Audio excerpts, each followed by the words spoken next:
بنزيما في الهلال الحكاية كبرت وبقت كرة تلج والنصيري أول الكسبانين. انتقال الفرنسي كريم بنزيما صاحب 38 عام من الاتحاد للهلال دي مش مجرد صفقة عادية، دي قنبلة الموسم.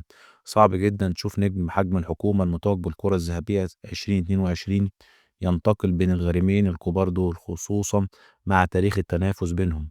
الموضوع كان فيه شد وجذب، الصفقة ما تمتش بالساهل، كان فيه خلافات بين بنزيما وإدارة الاتحاد، واللاعب كان عايز عرض مالي أكبر للتجديد، والإدارة كانت شايفة إن مستواه تراجع في الماتشات الأخيرة. بس خلاص انتقاله الهلال هيقلب الميركاتو الشتوي في السعودية رأسا على عقب قبل ما يقفل يوم الجمعة الجاية، وبقى عامل زي كرة التلج اللي هتجر وراها تغييرات كتير. تأثير الدومينو، مين اللي جاي ومين اللي ماشي. حركة بنزيما فتحت الباب لتحركات تانية مهمة جدا. يوسف النصيري بديل بنزيما النجم المغربي ومهاجم برنابخشا التركي هو أول المستفيدين. تقارير زي الكيب الفرنسية بتأكد إنه جاي الاتحاد يعوض بنزيما. الصفقة كانت واقفة بس على إن بنزيما يشوف له حل، ودلوقتي الطريق بقى سالك قدام النصيري عشان ينضم لكتيبة النجوم في السعودية. نقوله كانتي راجع أوروبا. في المقابل كانتي هيسيب الاتحاد ويروح فرنبخشة، صفقة تبادلية غير مباشرة.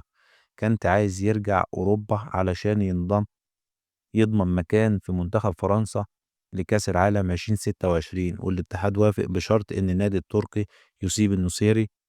نهاية الحقبة الفرنسية في الاتحاد بيودع النكهة الفرنسية، وبنزيما وكانتي ماشيين، وكمان موسى ديابي عقده قرب يخلص وشكله رايح انتر ميلان، ده غير رحيل المدرب لوران بلان قبلهم. وماذا عن كريستيانو النصر؟ صفقة بنزيما الهلال ولعت الأجواء في النصر، في نادي النصر، وكريستيانو رونالدو كان غضبان وقطع ماتش الرياض علشان شايف إن فريقه ما خدش دعم بصفقات قوية زي باقي الأندية من صندوق الاستثمارات. دلوقتي متوقع جدا إن الصندوق يتدخل ويرضي النصر بصفقات تقيلة زي في الساعات الجاية عشان يقدر ينافس الهلال اللي بيزيد قوة وشراسة.